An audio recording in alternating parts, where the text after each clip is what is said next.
नमस्कार, मैं जितेंद्र चतुर्वेदी। कर्नाटक का चुनावी मचान सज चुका है।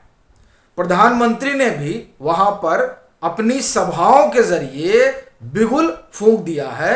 28 अप्रैल से 7 मई तक प्रधानमंत्री की तकरीबन 2 दर्जन सभाएं होनी है कर्नाटक में। और फिर दूसरी तरफ योगी आदित्यनाथ की सभाएं हो रही हैं, गृह मंत्री की सभाएं और रोड शो हो रहे हैं। उधर राहुल गांधी हो, प्रियंका वाड्रा, मल्लिकार्जुन खड़गे, तमाम कांग्रेस के दिग्गज नेता भी वहां डेरा जमाए हुए हैं और इस कवायद में जुटे हुए हैं कि किसी तरीके से वहां पर अपनी नाक बचा ली जाए। अब वो बचेगी या नहीं बचेगी ये तो एक सवाल है, लेकिन जो ग्राउंड रियलिटी दिखाई दे रही है वो बता रही है कि तस्वीर तो बड़ी बदली बदली सी नजर आ रही है। अब वो तस्वीर क्या है उसी पर दरअसल हम लोग बात करेंगे, लेकिन उस तस्वीर को उकेरने के लिए कुछ सर्वे भी हुए हैं। एक सर्वे तो ताजा ताजा है जिसे योगेंद्र यादव ने ट्वीट किया है, और वो दरअसल जो उनका ट्वीट है और उस ट्वीट में जो कुछ बातें उन्होंने लिखी है और वो जो सर्वे का विवरण है वो असल में याद दिलाता है योगेंद्र यादव के उस बयान की, जो बयान उनका आया था उत्तर प्रदेश चुनाव के नतीजों के बाद कि साहब हमने तो पिच तैयार की थी, अब ये लोग खेल नहीं पाए तो हम क्या करें। तो क्या ये सर्वे जो उन्होंने ट्वीट किया है ये कहीं उसी तरह की पिच तो नहीं, क्योंकि उनकी पिच पे तो जिनके लिए वो तैयार करते हैं वो बोल्ड हो ही जाते हैं। तो वो पिच क्या है उसको लेकर बीएल संतोष, संगठन महामंत्री भाजपा, उन्होंने बड़ी तीखी टिप्पणी की है वह भी, और वो सर्वे इस पर हम लोग चर्चा करेंगे। लेकिन उससे पहले वो तस्वीर जो दिखाई दे रही है कर्नाटक की ग्राउंड पर, उस पर बात करते हैं। देखिए, आप पीएम का यूट्यूब चैनल खंगाल लीजिए, कांग्रेस का यूट्यूब चैनल खंगाल लीजिए, और आपको ये नजर आ जाएगा कि दरअसल किसकी सभाओं में किस तरह का आप ये कहें कि रिस्पॉन्स आ रहा है। हंगल में 4 रोज पहले सभा हुई थी राहुल गांधी की, वो आप सभा जाकर कांग्रेस के यूट्यूब चैनल पर देख सकते हैं।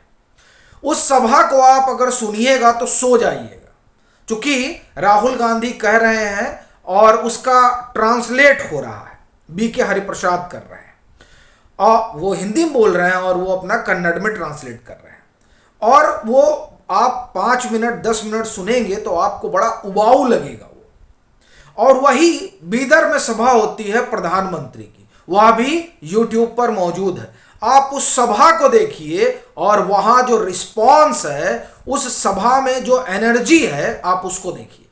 अब ये कहा जाएगा कि नहीं वहां तो भीड़ इकट्ठा करके लाई गई, जुटाई गई, चूंकि वहां सरकार है भाजपा की, भले से भीड़ जुटाई गई हो या इस तरह के आरोप लगाए जाएं, मगर उस भीड़ में जो रिस्पॉन्स है वो ये बता रहा है कि दरअसल किस तरह का करंट वहां भाजपा के कार्यकर्ताओं और भाजपा के समर्थकों में दौड़ रहा है। और दरअसल किसी भी पार्टी की जीत की गारंटी असल में कार्यकर्ताओं और उन सभाओं में जो रिस्पॉन्स होता है वही बताता है और वही देता है। और उसके बरक्स आप राहुल गांधी की सभा देखिए, एक सभा जिसमें मल्लिकार्जुन खड़गे भी बोले कांग्रेस की, और उसमें ये डी शिवकुमार भी बोले, वो सभा हुई मलावल्ली में। उस सभा में, और संभवतः ये 28-29 तारीख की सभा यूट्यूब पे मौजूद है, आप उसमें देखिए, उसमें तो कोई ट्रांसलेट नहीं हो रहा, सब कन्नड़ में भाषण हो रहा है, लेकिन कोई उत्साह नहीं।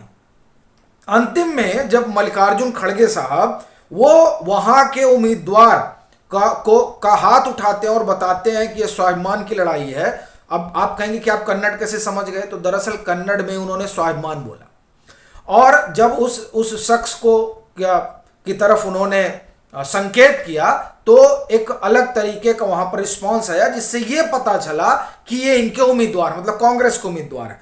उस पर्टिकुलर टाइम के अलावा जो सभा हुई उस सभा में कोई रिस्पॉन्स नहीं है। हाँ, प्रियंका वाड्रा की जो आप ये कहें कि रोड शो हुआ वो संभवतः आज ही हुआ, उस रोड शो में जरूर एक रिस्पॉन्ड था, लेकिन उसके अलावा कांग्रेस के जो ये दिग्गज नेता हैं उनकी सभाओं में मुझे उस YouTube चैनल पर उनके एक एक घंटे के भाषणों में, आधे आधे घंटे के भाषणों में, उनकी सभाओं में कोई करंट नहीं दिखा। ऐसा लगा कि सब आए हैं और सो रहे हैं। उसके बरक्स आप पीएम की सभा देखिए, आप योगी आदित्यनाथ की सभा देखिए, आप अमित शाह का रोड शो देखिए, जहां सिर्फ मोदी मोदी। ये अपने आप में बताता है कि दरअसल कर्नाटक में ग्राउंड पर क्या चल रहा है। लेकिन अब सर्वे तो एक अलग कहानी ही बता रहे हैं। वो कहानी क्या है वह भी आपको सुनाता हूं। और ये जो इनका ट्वीट है योगेंद्र यादव का, वो पहले उस सर्वे की बात करते हैं। वो सर्वे अपने आप में बड़ा हास्यास्पद जान पड़ता है।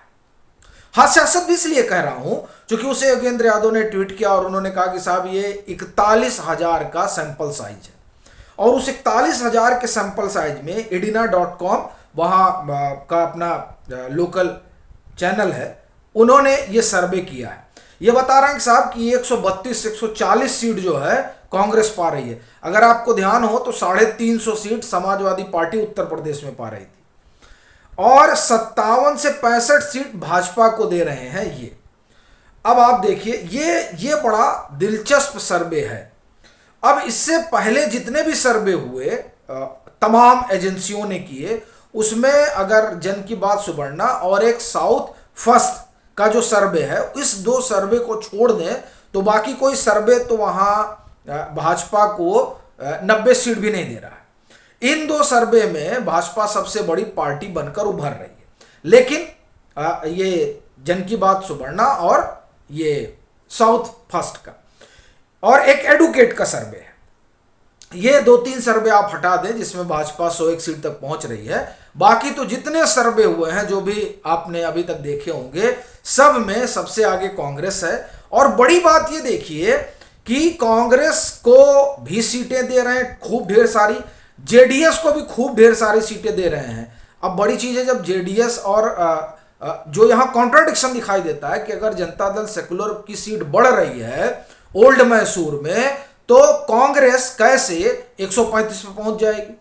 यह बड़ी चीज है। और इसके लिए क्या दिखाया जा रहा है, कित्तूर कर्नाटक, कोस्टल कर्नाटक, हैदराबाद कर्नाटक, सेंट्रल कर्नाटक और ये बेंगलुरु, ये सारे इलाकों में भाजपा एक तरीके से साफ हो रही है। ये कहां दिखाई दे रहा है, ये उस सर्वे में दिखाई दे रहा है जो सर्वे योगेंद्र यादव ने साझा किया है। अब इनके सर्वे में 135 से 150 सीट दे रहे हैं कांग्रेस को, और ग्राउंड पे जो सभाएं चल रही हैं उन सभाओं में आप देखिए तो इनके जितने कांग्रेस के दिग्गज नेता हैं उनकी सभाओं में यूं लगता है कि मानो पकड़ के हमको बिठा दिया गया है कि अब कह रहे हैं तो सर जी को सुनना है। अब आप राहुल गांधी की सभा देखिए, हंगल वाली, उसके अलावा भी आप सभा देखिए, ट्रांसलेटर हैं, बोल रहे हैं, चुप हो रहे हैं, और रिस्पॉन्ड कोई दिखता ही नहीं।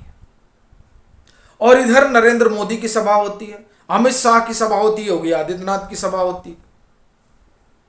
उन सभाओं में एक अलग तरह की ऊर्जा दिखाई देती है, इनके भाषणों में एक अलग तरह की ऊर्जा दिखाई देती है। और दरअसल उस ऊर्जा से मतदाता अगर वो है तो, और अगर वो कार्यकर्ता है तो कनेक्ट कर रहा है, और जब कनेक्ट कर रहा है तो वो रिस्पॉन्ड कर रहा है। अब वहां जो रिस्पॉन्स दिखाई देता है वो रिस्पॉन्स और जो कांग्रेस की सभाओं में दिखाई देता है, जब आप इन दोनों सभाओं का रिस्पॉन्स देखेंगे तो आप स्वतः इस निर्णय पर पहुंच जाएंगे कि कर्नाटक की जो तस्वीर ओपिनियन पोल में उकेरी जा रही है दरअसल उससे अलग है, और भाजपा वहां ऐसा मालूम पड़ता है कि बड़ी कंफर्टेबल पोजीशन में है, क्योंकि सभाएं भी बहुत कुछ कहती हैं। और मुझे लगता है कि जो पीएम की सभा हो रही है वहां, जो अमित शाह की सभा हो रही है, जो योगी आदित्यनाथ की सभा हो रही है, ये इन सभाओं में जो रिस्पॉन्स है वो ये बता रहा है कि भाजपा कांग्रेस से कहीं बहुत आगे है। क्योंकि कांग्रेस की सभाओं में तो कोई रिस्पॉन्स, कोई रिएक्शन इस तरह का, मतलब आप कहें ना कि इसे ऊर्जा नहीं नजर आ रही। तो अगर यह हाल सभाओं का है तो जाहिर तौर पर कांग्रेस को लेकर वोटरों में कितना उत्साह होगा यह अभी वो सभाएं बता रही हैं। और दरअसल इन्हीं सभाओं के आधार पर ऐसा लगता है कि फिलहाल वहां भाजपा बड़ी सहज स्थिति में अब नजर आती है, भले से सर्वे जो भी कह रहे हो। बाकी आपकी अपनी क्या राय है वो आप जरूर साझा करें, और मतांतर से नहीं जुड़े हैं तो जरूर जुड़े।